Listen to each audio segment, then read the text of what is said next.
Okay, sure. This is nice. It is. It's cozy. Yes. Hi. Okay.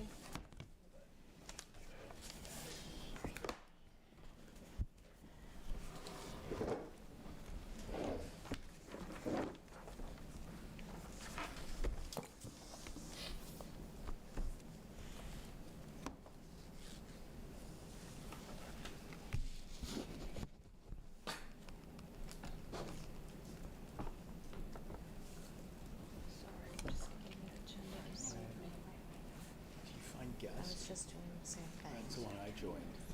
There it is. And hit join. And then it should ask you. Huh. It doesn't ask me for that. Oh, wait, I can share it with you. There we go. Look at that. That worked. Okay, so we'll call the meeting to order. Yeah. Welcome, everyone.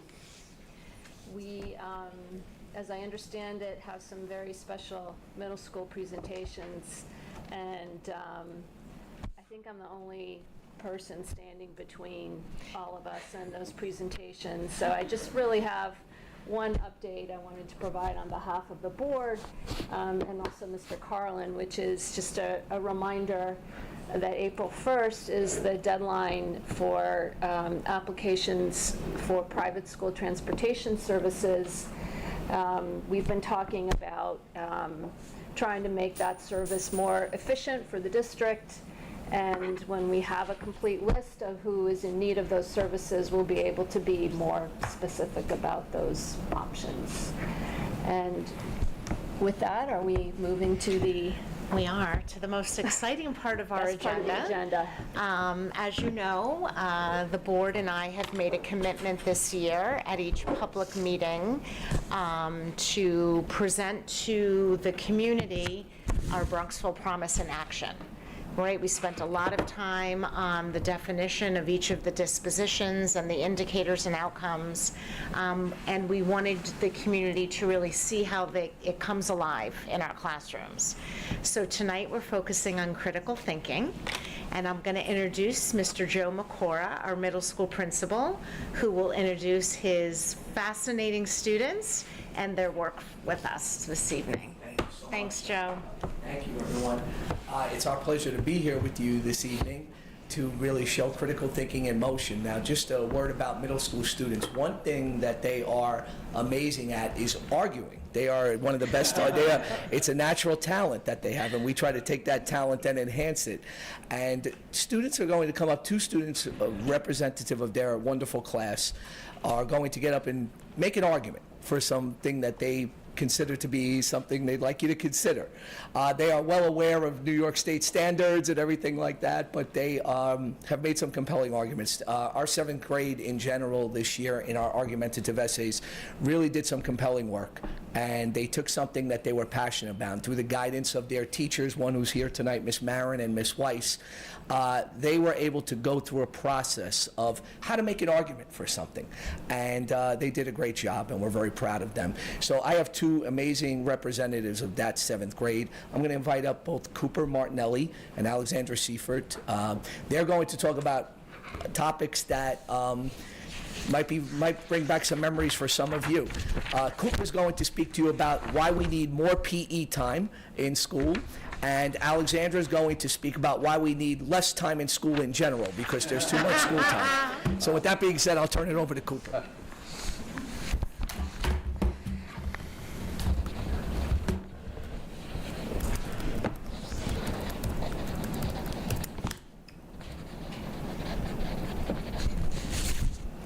Okay.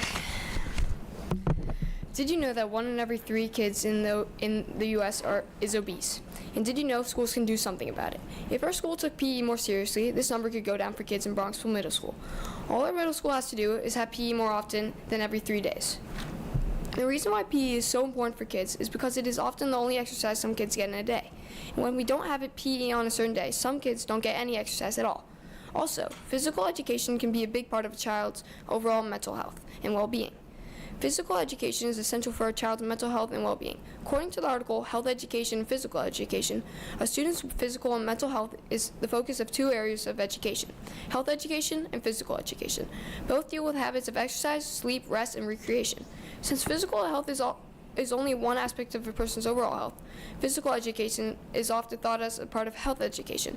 This means that PE is a part of health education and very important for a student's life because it teaches them to live a good and healthy life. It is a proven fact that regular exercise creates and releases serotonin, which in return helps with stress, improves mood, and overall makes you better. Many students may only exercise in PE class, making this class even more important. When children are physically healthy or consistently engaging in physical activities, they have a healthier mindset about their own bodies and can recognize their own body's capabilities, states the article, Health Education and Physical Education. This illustrates that students need to learn more about physical education more often in school. It teaches students how to live a long and healthy life. Kids need physical activity every day, but many kids don't get much daily exercise. Regular exercise encourages strong bones, a healthy body weight, and even enables better sleep. Partaking in consistent physical education can even encourage children to eat better, as their bodies will naturally need more energy to stay active. Furthermore, because children are developing in every way, physical education is incredibly important. According to the article, Benefits of Physical Education for Kids K through 12, many students don't exercise outside of school, so PE should be more often so children can actually get these health benefits and live a better life. This is why schools should have PE every other day. Physical education is very important, not just for little kids, but also teenagers. Also, as students grow and develop, physical education can become even more important than in maintaining a healthy lifestyle.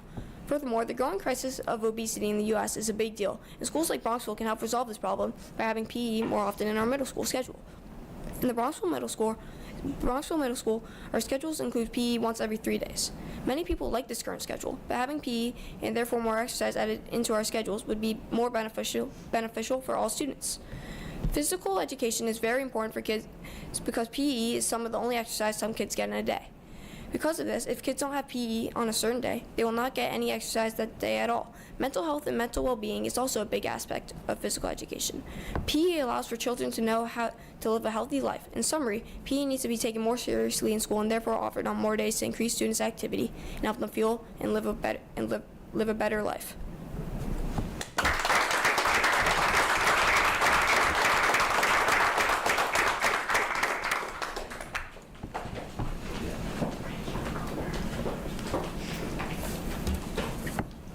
Hi, I'm Alexandra, and I'm presenting on why I think school should be shorter.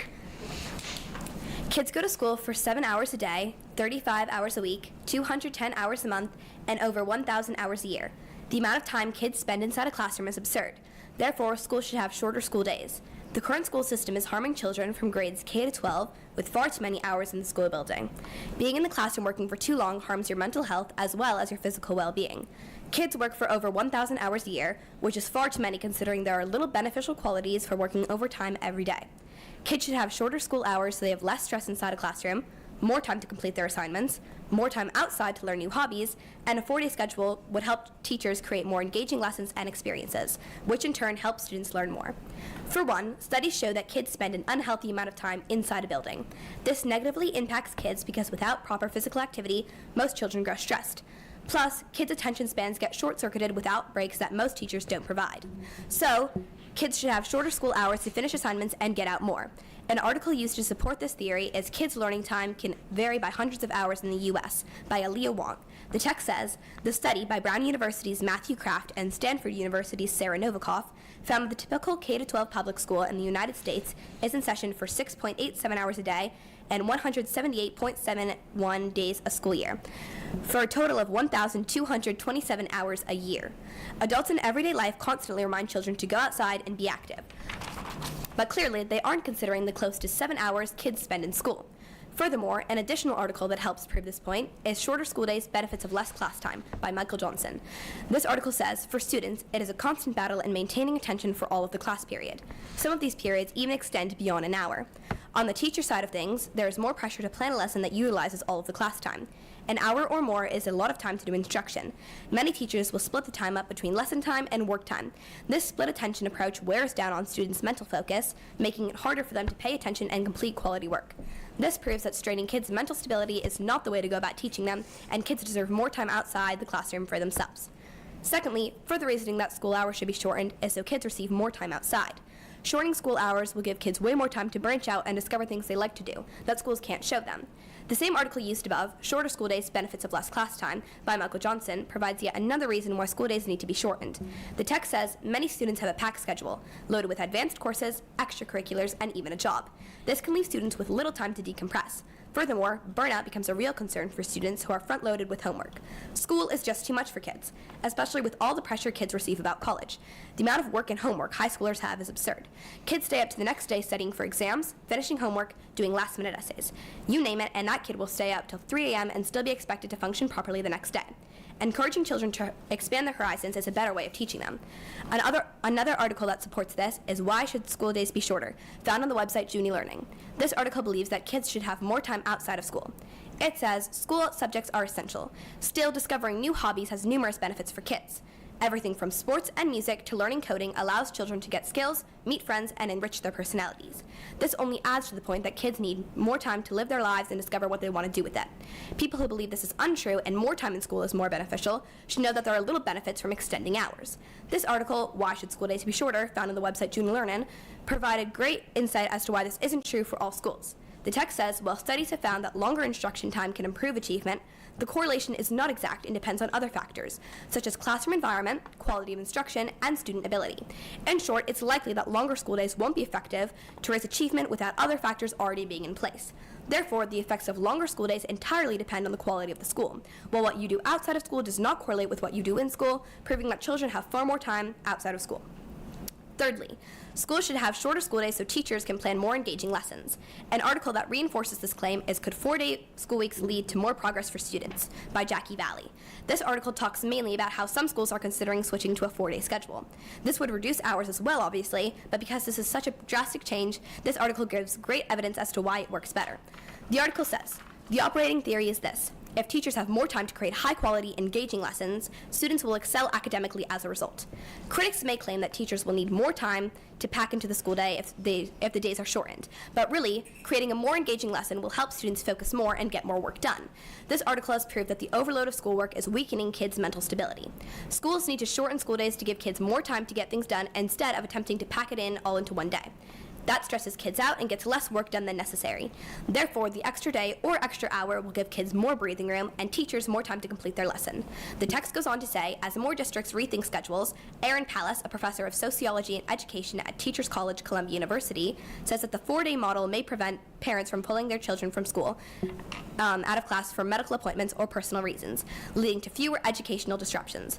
Switching to a 4-day schedule reduces stress on teachers and students alike and gives kids more time to complete assignments as well as enjoy life and learn new hobbies.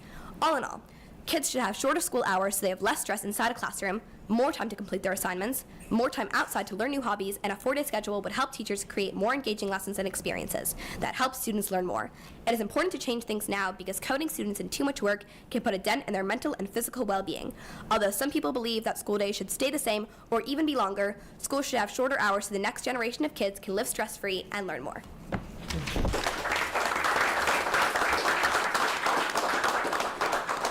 So much. So these are just two good examples of some arguments that our students have been making. Dr. Kelly, Dr. Kecke, and I had 116 emails when this assignment was due because these were all addressed to us for our consideration. But applause to the teachers and the process because it's not just about making an argument, it's the points and the research to prove your argument. And I think we have some incredible debaters in the future here, and I think we have some, if I'm ever in trouble, I'm going to call some of these guys to get me out of it. So thanks for your time, everyone. Well Appreciate done. it. Thank you. Those were very well done.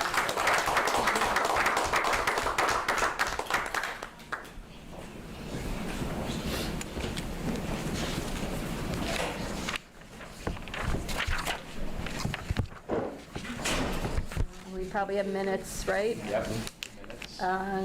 Any comments, changes, corrections to the minutes? Could I have a motion to approve? So moved. All in favor? Aye. And Mr. Carlin? Throw it up there. Tonight, we are presenting the proposed budget for the 2024-25 school year. And you'll see it's now under the tax levy cap, and we hope it's ready for adoption by the board. As you can see from our calendar, we're at the second to last step, which is adoption by the board. We put in a lot of work in workshops in the fall, and then also in the winter, a nice Saturday morning, and a couple of board meetings since then. You know, we started with a budget that was well over the cap, and we're now under the cap.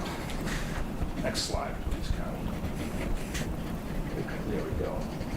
This budget is at $53.9 million, with a tax levy just short of $47.6 million. That's an increase of 2.14% on the levy, and it's right at the tax cap, under by $82. And here are the areas that had the most impact on the tax levy. Not surprisingly, the largest increases in the budget are from salaries and benefits, as over 75% of the budget is realized by these expenses. The early notice retirement incentive, which is the third line, helped us offset the cost of anticipated increases, but rising health insurance costs are the primary issue this year.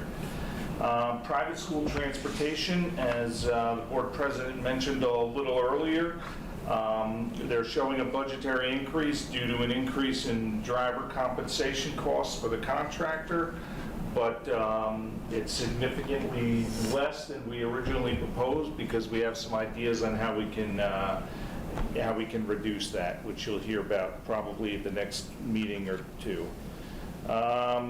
Finally, we're seeing rising costs in both the prevailing wage for our cleaning and security contractors and our usage for both of those, as our square footage and security needs have increased. And we're aggressively seeking cost containment alternatives for both health insurance and, as I mentioned before, private school transportation. We also removed some one-time costs for a van that we purchased this year, and camera replacement, which you'll hear about a little later, that were in the budget for the current year. We also adjusted our special ed BOCES budget to our current service needs, and are utilizing 2 different consultants for a more focused and cost-effective strategy for communication and public relations. And then we have some offsetting good news. On the revenue side, with interest income, as rates continue to remain strong, but if they start declining fast, we might find ourselves with another problem. So we watch that very closely, and we kind of budget that very carefully and conservatively. These items account for just about all of the change in the tax levy, with everything else combining for about a 0.7% change. Next slide. As you can see, this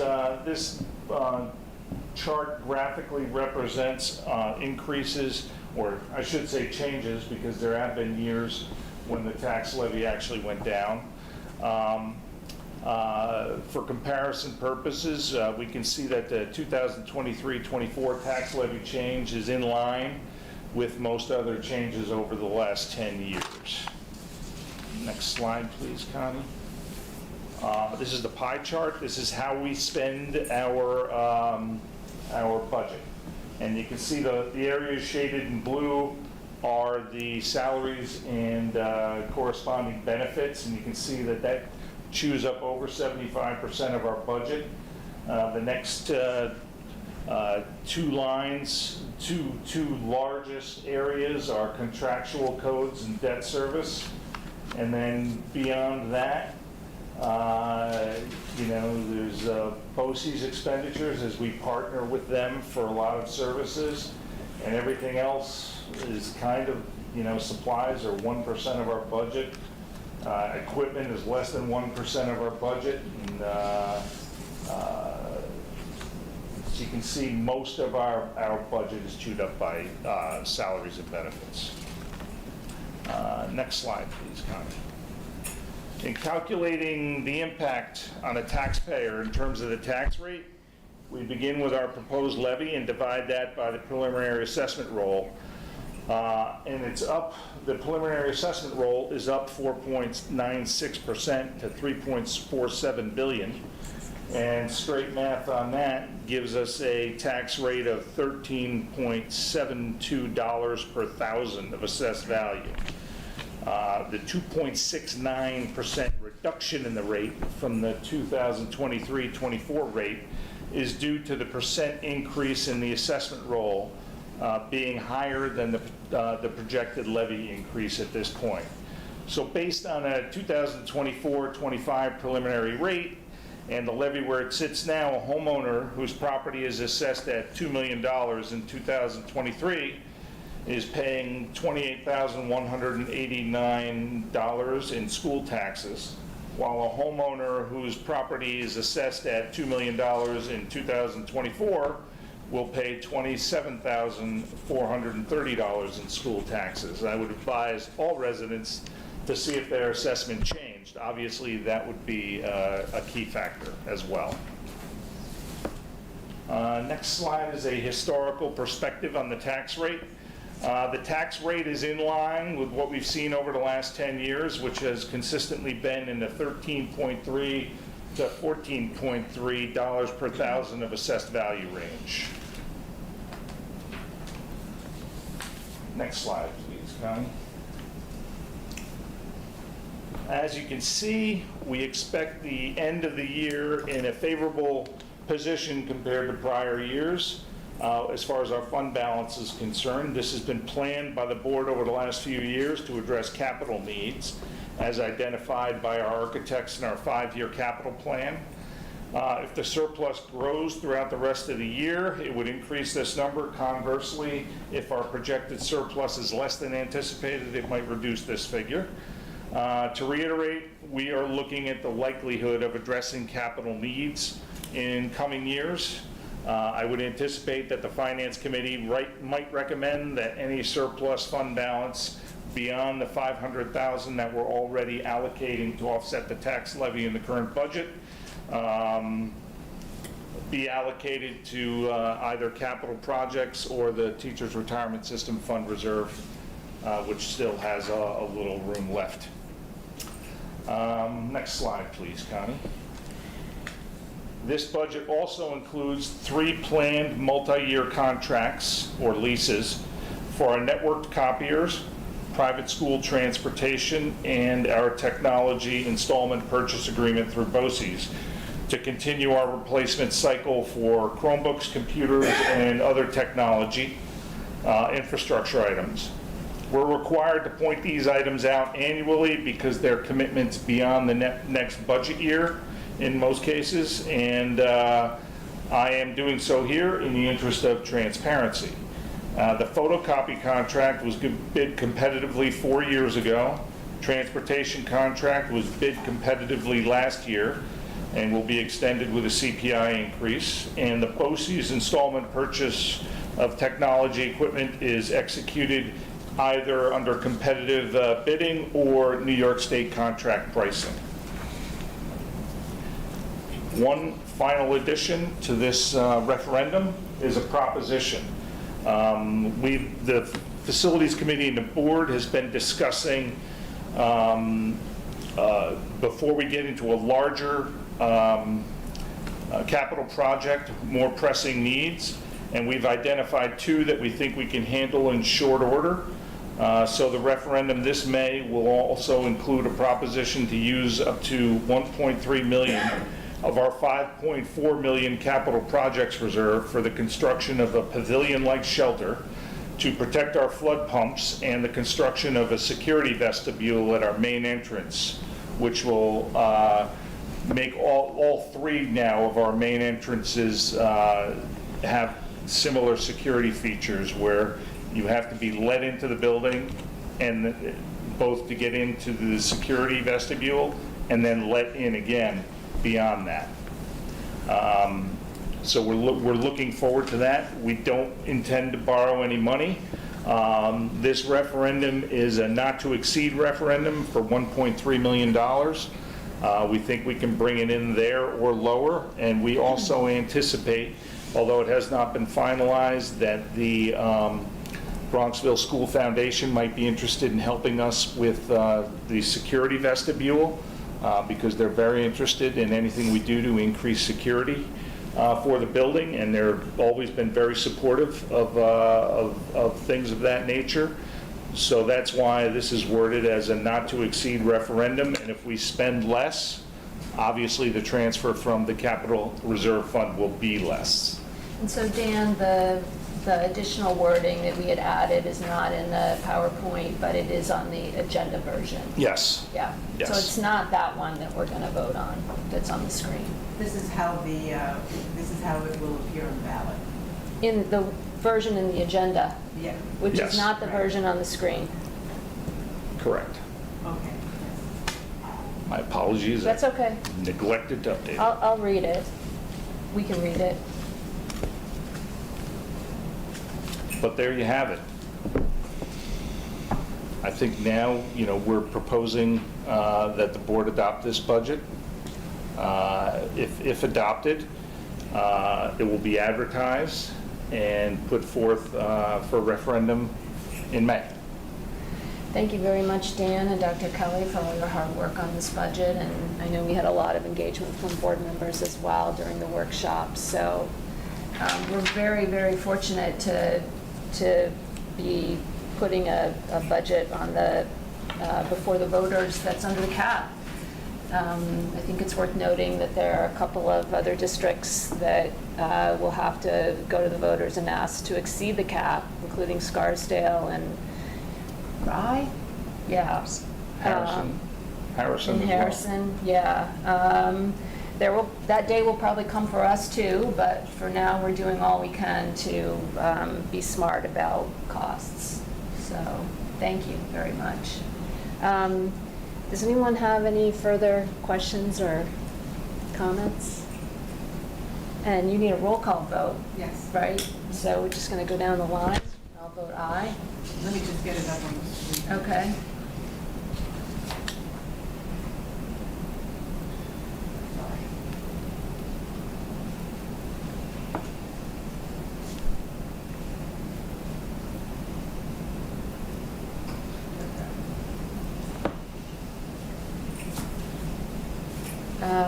So we are voting to adopt the proposed general fund budget for the 24-25 school year in the amount of $53,903,298. I'll go down the line. Yes?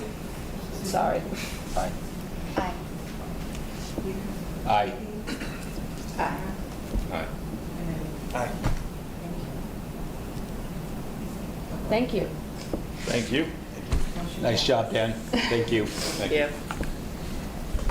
And then we have the referendum. So the referendum before us in our agenda reads as follows, and we've got it up on the screen now. Shall the Board of Education be authorized to expend an amount not to exceed $1.3 million from the Bronxville District Capital Reserve Fund to A, construct a roofed enclosure for the flood mitigation pumps as specified in the original installation plan for the pumps in order to protect and preserve their useful life. B, create an indoor security vestibule at the Pondfield Road or flagpole entrance to the school building, completing the installation of enhanced security infrastructure at all 3 main entrances to the district's school buildings through interior renovations, including related electrical heating, ventilation, and AC. And C, pay any related or associated costs of each of these projects, including but not limited to the professional services for each of these projects. Any questions or comments? And do we need a roll call for this one too? We need a motion first. Okay, so a motion to approve Motion? and no roll call? No. Second. All in favor?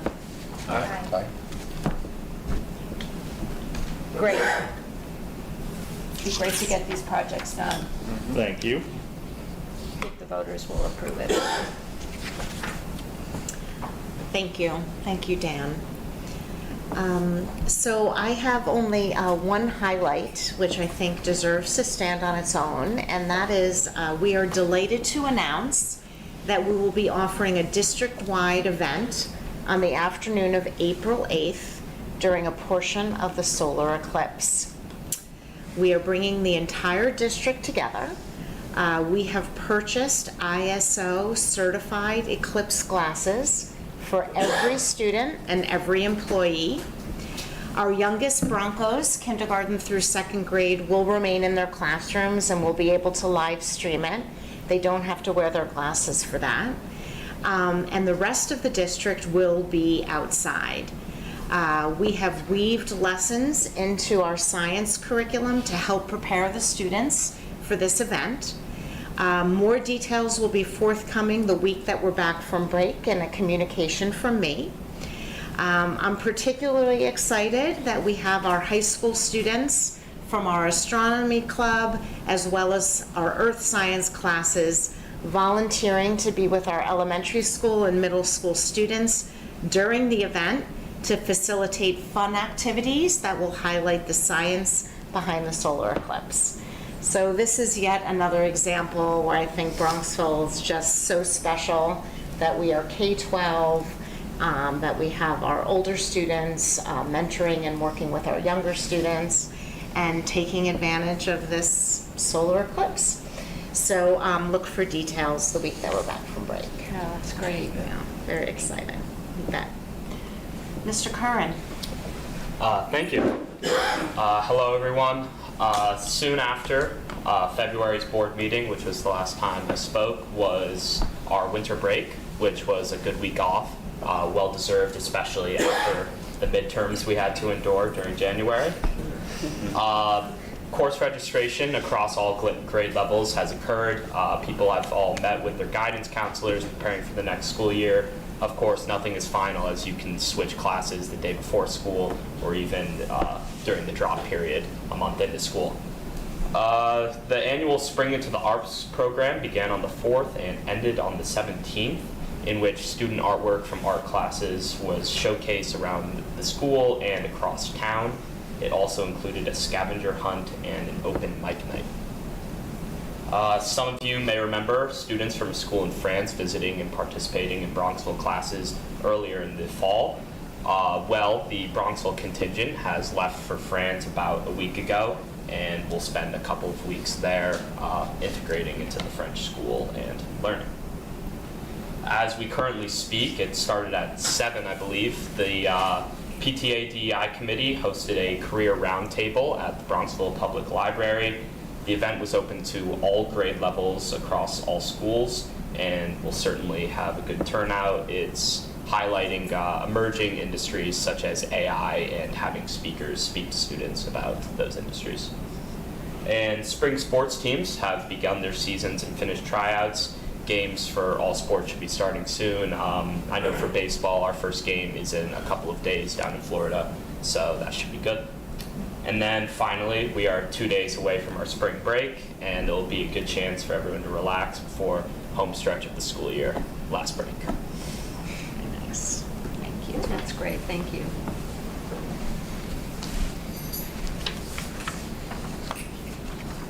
Now we have the calendar change. Yes. So I'm asking the board tonight to consider the compensatory day. You're familiar that if we use less than 4 snow days in any given year, we give back 1 day. And I'm asking the board to consider this year, given that we only had 2 snow days, to consider the Monday after spring break, which would be the Monday after Easter Sunday, and it is April 1st. Any objections? Motion to, motion to approve? Motion to approve? Motion to approve the resolution. All in favor? And second? Sarah? All in favor? It's also April Fool's Day. Oh, yes. So maybe you will. We were just kidding. We'll throw the students Yeah. off a little bit. Just kidding, you Yeah. were. You got it. Don't tell the students. Door's locked, I can't get in. You gotta go anyways. Yeah, you should send out, like, like the phone call the night before. Yeah, right. Like, I'm not getting up at yeah, 4 in we the morning. rescinded the day off. We rescinded the day off. April Fools. Well, thank you. Personnel agenda this evening. I want to draw particular attention as the board had approved at the February meeting a number of teacher retirements. I am very pleased to share with the board and the community that it has functioned the way that we were anticipating, not only in terms of cost savings in next year's budget, but allowed us to get out to the market early. And as a result of that, we have 5 new hires before you this evening. We could not be more pleased with the depth of the candidate pool and the quality of the pool, which is very exciting. As much as we will miss those faculty members that have brought so much to us over the years, we feel good about what the future holds for us. So you had an opportunity to review those resumes and principal recommendations. In addition, we have a few teacher aide resignations as well as new teacher hires. On the next board agenda, you will see the remaining of the new hires because they're in the final stages. This is also the board agenda where you see the resolution to appoint our election personnel. And thank you, Connie, for coordinating all of that. And we're always fortunate that we have people willing to return to us year after year, as well as a revision in an FMLA leave. And you do see a revision on the spring coaching roster. I just want to point out that that revision was to add a coach for our first flag football team. It has, you had approved a merge with Irvington. The girls had their first game yesterday, and from what I hear, were quite impressive. And the rain and the cold did not stop them a bit. So we're very excited about that.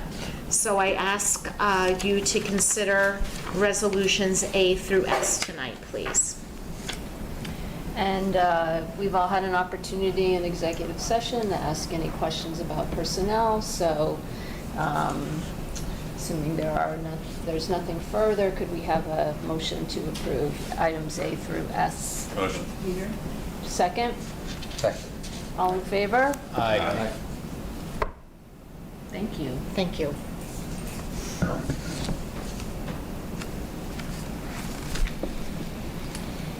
Back to Dan. And the board has received the treasurer's report and financial summary for the month of February. The forecast remains positive for the balance of the fiscal year. We continue to see expenditures forecasted near break even, as we're seeing slight salary savings due to turnover and vacancies and some net contracted services savings. But expenditures are probably a little tighter than we've seen in recent years. Far less than a 1% margin. Revenues continue to project a surplus as non-resident tuition, special education tuition, and other income and interest earnings will be favorable this year. Thus, we can forecast over $700,000 in revenue surplus, which is nice. When combined with the small surplus projected from expenditures, the nearly $900,000 projected surplus sets us up nicely for next year, with $500,000 in the adopted budget being appropriated from unassigned fund balance to offset the 2024-25 tax levy. We may have a little extra to add at the board's discretion to our reserves. There are no financial action items. However, as Susan mentioned earlier, April 1 is the deadline for private school transportation applications. So if anybody's watching and hasn't done it, please get them in, because we will not entertain any after that deadline. And that's a state-imposed deadline. I'd be happy to answer any questions. I have one quick question. In the transfers, we moved money, I assume just from areas we had a little bit of cushion Yep. into other benefits, TSA. Yes, Is that, it's a retirement incentive. oh, okay. If we can fund that from the current year, we Okay. will. Got that. If we can't, we won't. Okay. We'll move it back. Okay. But if I see available money, I gather it for that purpose. Okay. Thank you. Any other questions? Facilities update. Thank you to the board for funding the upgrades and expansion of our camera coverage. We have 30 new cameras with 58 separate views, which now gives us a total of 110 cameras with 159 different views, considering both interior and exterior. And I have one message to the kid in Fordham Prep Gear who broke into the bus and took the fire extinguisher over the weekend. We will find you. You're on film. Wow, ruh-roh. Let's see.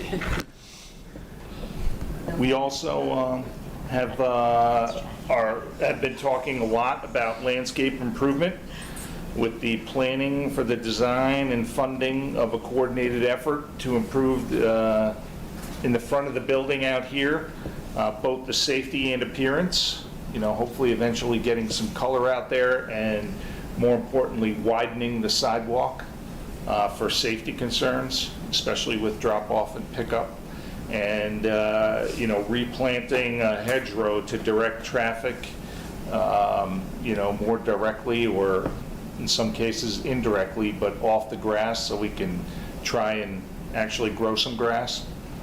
So we're actively talking about that at the moment, and hope to, have news maybe by next meeting. Thank you for the board for adopting the resolution for funding the security vestibule and the flood pump enclosure on the agenda. The initial estimate came in a little high, but we can value engineer that and get it below, in the sweet spot. What would be the timing of when that work would happen if the voters? The timing is all predicated on, SED approval and our funding approval and bidding. Obviously, we hope we can get the summer, to do it. Okay. That's our hope. And then finally, field usage. With the spring here, we adopted a stricter policy. We put up the sign for no pickup games out on the fields to give our residents, better access.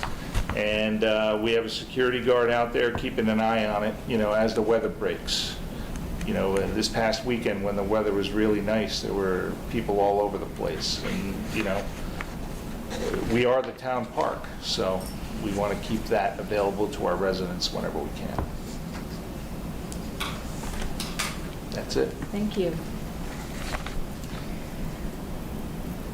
And then we have a bunch of required policies. Pete, do you want to provide a little update on where we are with the policy committee? And Sure. So Dr. Kelly's really taken the lead on this, and our administrators, and Connie has done a wonderful job.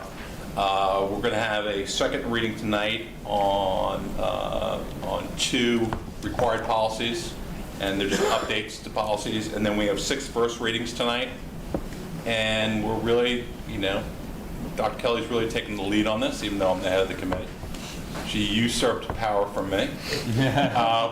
But like, let's just get through the required ones and the updates, and then we'll get to the ones that probably don't need to be in policies anymore, or some new ones that the board and the administrators want. So it's basically where we are. Great, yeah. So we have two for a second reading And adoption. to adopt, and we have the 6 for a first reading. Can we do them together? Separate. Okay, so these are state-required updates to policies for the 2 on sexual harassment in the workplace and student harassment and bullying prevention and intervention. Could we have a motion to approve? So moved. Second? All in favor? Aye. And for the 6,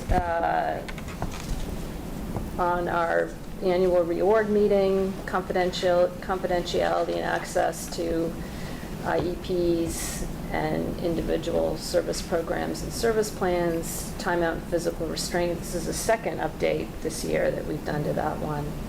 Student voter registration and pre-registration, alcohol and drug testing of drivers, and disclosure of wrongful conduct through our whistleblower policy. Could we have a motion to approve for a first reading? Motion. Second? Second. All in favor? Aye.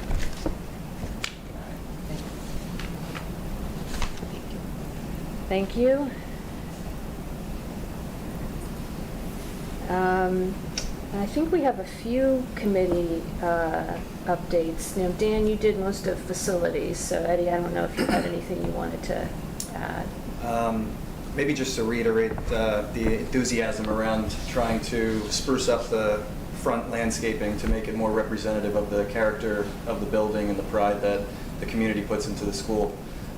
There's a lot of potential out there, and there's a lot of excitement in the community about it. So I hope people are looking at that, because that's going to be pretty fun. Yeah, it will be. And I'm particularly hopeful that we can somehow connect the flood mitigation system to an irrigation system to make use of all the water that we collect Maybe not, to but- grow grass. That would be pretty great. Did you want to, did you have anything on the foundation? I do. Just 2 updates. So, as most of us know, the foundation's regular grant cycle is underway.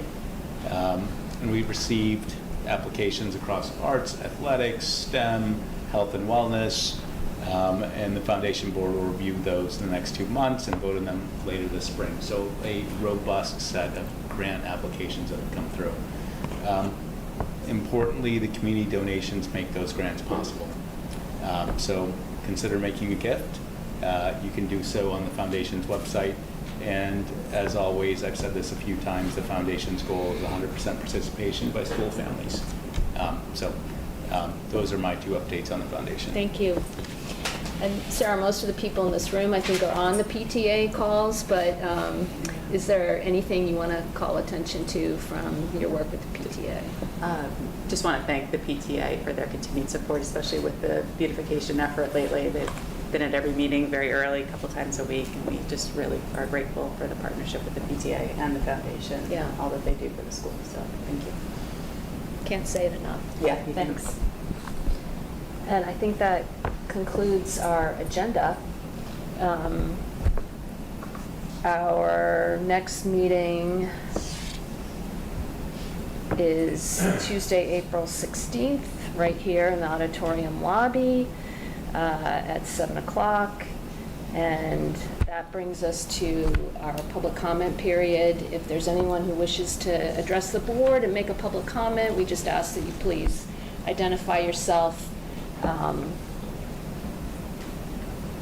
No. And nothing in the queue. Okay. Thank you, everyone. And you just need a motion to adjourn. So moved. Second. All in favor? Aye. Thank you.